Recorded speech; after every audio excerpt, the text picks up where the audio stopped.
Film, short film, art film ইত্যাদি করে থাকি, যেগুলো হচ্ছে মানুষের জীবনে যে কাজগুলো ঘটে থাকে, যে গল্পগুলো ঘটে থাকে, যে ঘটনাটা চলমান, একটা মানুষের লাইফে অনেক ঘটনাই ঘটে, সেগুলো আমরা ক্যামেরার সামনে অভিনয়ের মাধ্যমে তুলে ধরি।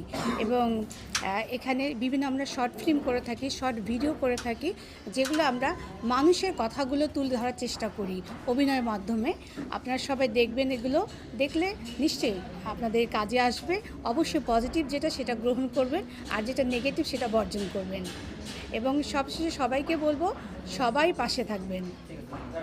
একটু বিষয় বলি, আপনি কাজী টিভি প্লাস কাজী এগুলোর অনার বা সিও, সেক্ষেত্রে আপনি একজন অনার হয়েও আপনি নিজে, আমি দেখেছি আপনি শর্ট ফিল্ম তৈরি করেন, আবার আমি দেখেছি অনেক সময় আপনি মানবতার দিক দেখান, বিশেষ করে আমরা দেখছি বন্যার সময় আপনি গিয়েছেন। আসলে এই যে বিষয়গুলো বা এই যে শর্ট ফিল্ম তৈরি করেন, আপনার আসলে এই সাইডটাতে আসার কারণ? এটা সম্পূর্ণ ভালো লাগা। আমি যেহেতু একদম ছোটোবেলা থেকে লেখালেখি করি, আমার সব কাজগুলো এ যাবৎ যতগুলো আমি শর্ট ফিল্ম, আর্ট ফিল্ম বানিয়েছি, সবগুলো কিন্তু আমার লেখা। তো এই ভালো লাগা থেকেই কাজে আসা। যখন আমি দেখলাম যে ডিরেকশন দিতে গেলাম, ডিরেকশন দিতে গিয়ে দেখলাম আমার পরিশ্রমটা খুব বেশি হচ্ছে, তারপরে সময় মতো আর্টিস্ট পাওয়া যাচ্ছে না।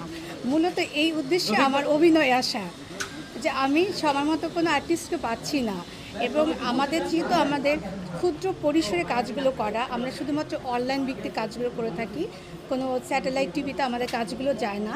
যে কারণে যদি বলতে পারেন যে আর্টিস্টের যে স্বল্পতা, সেটার জন্যই আমি যেহেতু নিজেই ডিরেকশন দিই, নিজে লিখি, সেখান থেকে আমি ইন্টারেস্টেড হই যে আমি এখানে নিজেই অভিনয় করবো। মানে আর্টিস্ট যদি পেয়ে যান, এক্ষেত্রে আপনি অভিনয় ছেড়ে দিবেন নাকি আপনি অভিনয় চালিয়ে যাবেন? আর্টিস্ট যদি পেয়ে যাই তাহলে আর্টিস্টকে অন্য ক্যারেক্টার দিয়ে দিব। যেহেতু অভিনয়ে আমি অনেক দিন যাবৎ অভিনয়টা করে যাচ্ছি, এটা আমার ভালো লেগে গেছে। মানে শর্ট ফিল্মের অভিনয় করবেন নাকি আরো বড় পরিসরে? ভবিষ্যতে কাজে কি সিনেমা তৈরি করবে? মানে হ্যাঁ, আমরা সিনেমা তৈরি করব আশা রাখি, কিন্তু আমি শুধু এখানেই অভিনয়টা চালিয়ে যাব, বাইরে কোথাও না। Thank you. Thank you.